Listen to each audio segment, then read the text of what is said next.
Olá, nós vamos dar então prosseguimento à nossa conversa, né, a respeito desse tema de família. E eu quero propor para vocês agora de nós conversarmos um pouquinho sobre o trabalho com famílias. E aí a gente vai pensar que família é um tema bastante amplo. Por isso que eu gostaria de tratar nesse vídeo especialmente uma análise mais ampla, que nos ajuda a trabalhar de forma mais geral, em vários campos, essa questão da família. Bom, meu nome é Ana Paula Mafia Policarpo, eu sou assistente social do Tribunal de Justiça do Estado de Rondônia, sou mestre em Ciências Sociais e estou aqui novamente, né, para conversar um pouquinho com vocês a respeito de um tema tão caro ao serviço social, né, que é o trabalho com família. Então, como eu disse, a gente poderia traçar vários caminhos, mas nessa aula eu gostaria de trabalhar com vocês umas questões mais amplas, tá, a respeito desse tema, para depois nós conversarmos sobre questões mais específicas de políticas públicas e o trabalho com famílias. Bom, o entendimento crítico da particularidade da questão social no Brasil, né, visto que a gente precisa pensar a totalidade desse trabalho, exige que nós façamos uma articulação entre três divisões que assumem as dimensões que nós podemos chamar de estruturais. Portanto, essas dimensões elas não são optativas na nossa análise, né, na nossa análise crítica, pois elas são mediadas por inúmeras determinações que mantêm organicidade entre si. E são elas a divisão social, né, fundada nas relações sociais entre classes sociais e projetos de sociedade, a divisão racial e a divisão sexual, marcado por relações sociais e patriarcais de gênero e sexo. Então vamos conversar, né, um pouquinho sobre essas questões, né? A minha pesquisa do mestrado demonstrou isso, mas a gente percebe que isso é cada vez mais comum, né? O suporte entre as gerações tem sido uma necessidade cada vez mais presente nas famílias, né? E por inúmeras razões. Insuficiência de políticas públicas que efetivem o acesso a direitos sociais e tem se prolongado na atualidade, ou seja, esse suporte entre as gerações tem se prolongado pela dificuldade dos jovens de se inserirem no mercado de trabalho, pela própria longevidade dos idosos, né? E essa solidariedade privada, como nos diz a Mota, né, pode se processar de modo cooperativo e ser consonante à cultura desenvolvida na família. Mas nós temos visto também no nosso exercício profissional, em decorrência desse suporte intergeracional, alguns confrontos e até mesmo situações que podem ser interpretadas como de exploração entre filhos e pais. Então, é uma questão que nós precisamos analisar com muito cuidado, né, para não generalizar. Mas esse suporte tem sido cada vez mais prolongado e cada vez mais necessário, e aí fazendo essa interpretação principalmente pela insuficiência de políticas públicas, né? A etnia, essa questão da divisão racial e étnica, né?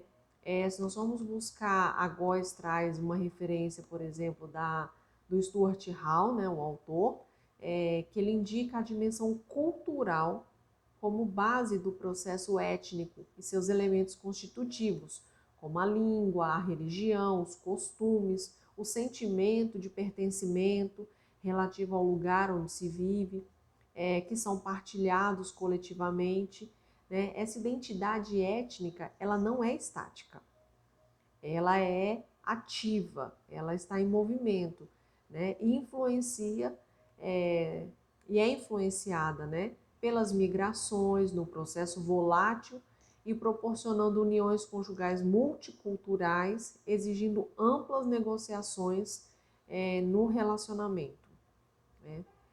a gente vai traçar a relação entre tudo isso, mas eu gostaria de fazer essa introdução com vocês. Em relação à divisão sexual do trabalho, né, a Andréa de Souza Gama traz até o termo trabalho invisível da mulher, né, e ela nos lembra no livro Família Famílias, né, desde a década de 70, quando as feministas desenvolvem contundentes críticas aos sistemas de bem-estar social, e naquele contexto da década de 1970, do movimento de liberação das mulheres, a Conferência Internacional da Mulher, em 75, reconhece claramente a relevância do Estado para a solução do problema da dependência feminina em relação aos homens, por meio principalmente da promoção da igualdade e oportunidades no trabalho e na educação, na igualdade salarial, no acesso a creches, ao aborto, à contracepção, medidas relacionadas à autonomia feminina de diferentes formas, né? É o que o movimento feminista, desde a década de 70 no Brasil, defende, né?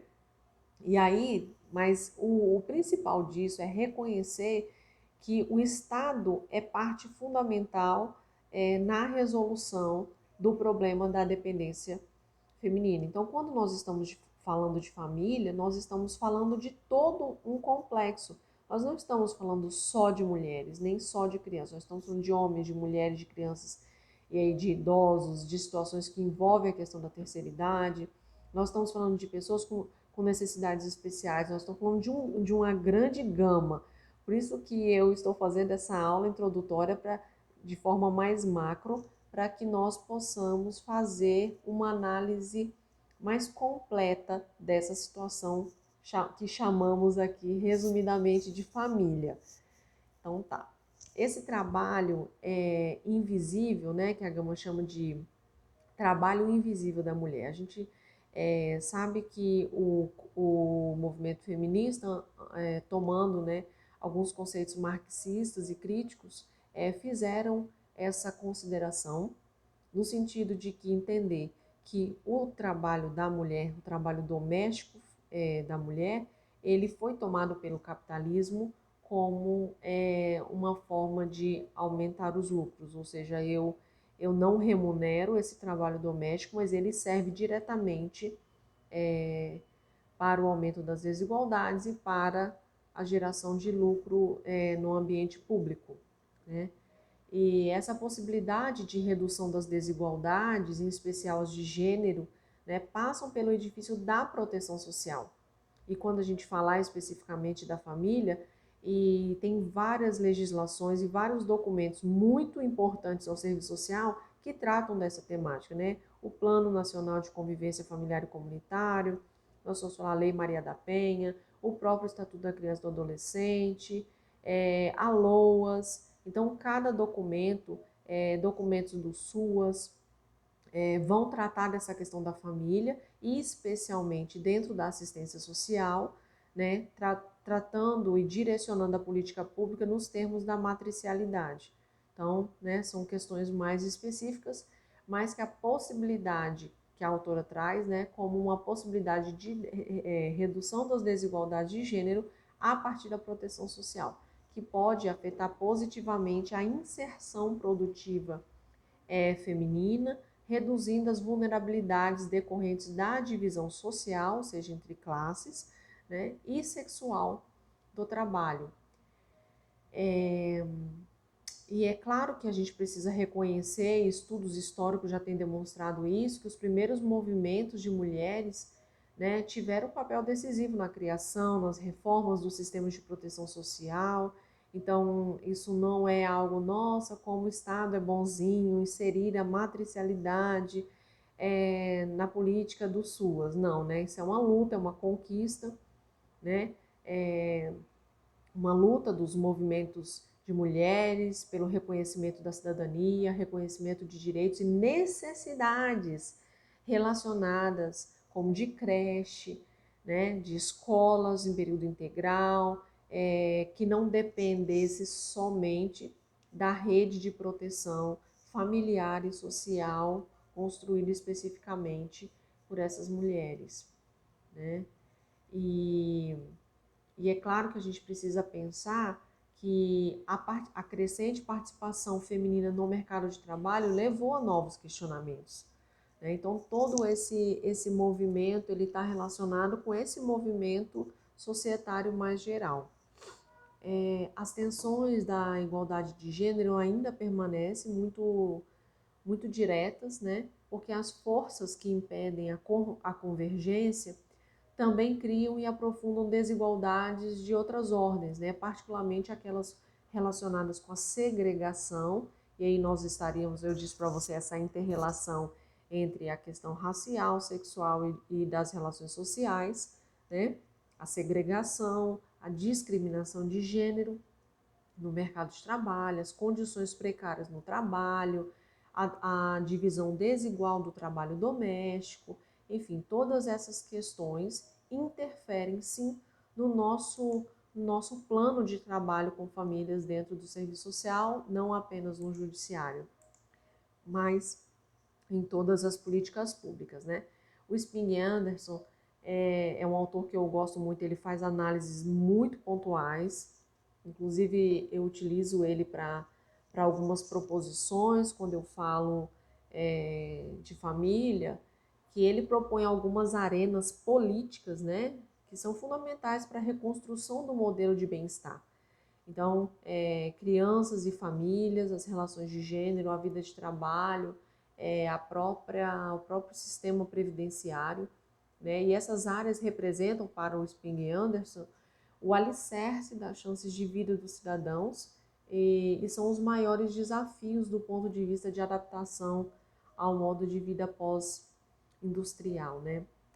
Então, vocês observem como é amplo e complexa essa análise da família, isso não é simplista, né? E essa diversidade de análises, ela é fundamental para a apreensão da realidade, principalmente na sua totalidade, e tendo por horizonte, né, a ética, os direitos humanos, não só como algo corriqueiro, mas como uma agenda política, né, tendo essa ética, esses direitos humanos como conceito primário do termo, né, a agenda política no termo mais amplo e da objetivação nas ações cotidianas.